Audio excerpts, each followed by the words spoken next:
टंचाई, तिसरा हंडा पाणी घेतल्यास 100 रुपये दंड, पाणी टंचाईवर मात करण्यासाठी परसूल ग्रामपंचायतीचा अजब निर्णय।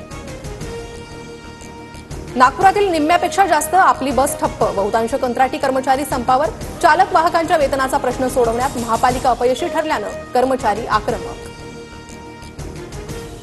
कृषी मंत्र्यांच्या जिल्ह्यात युरियाचा कोट्यवधींचा घोटाळा, शेतीसाठीचा 90 टन अनुदानित युरिया गोदरेज एग्रोवेट खासगी कंपनीच्या घशात, कृषी विभागाच्या अहवालानंतर 9 जणांवर गुन्हा दाखल।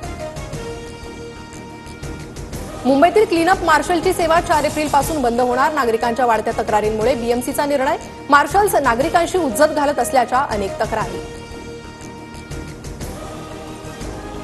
मुंबईतील सांताक्रूज, पार्ले आणि कुर्ल्यामधील विमानतळाच्या पनेल झोनमधील रखडलेल्या जुन्या इमारतींच्या पुनर्विकासाला चालना, पनेल झोनमधील इमारतींच्या पुनर्विकासासाठी टीडीआर मालकाला देण्याचा निर्णय। आयाराम गयाराममध्ये महाराष्ट्र आघाडीवर, आयाराम गयाराममध्ये महाराष्ट्रानं इतर राज्यांना मागे टाकलं, महाराष्ट्रातील राजकीय घडामोडींवर सर्वोच्च न्यायालयाचं निरीक्षण।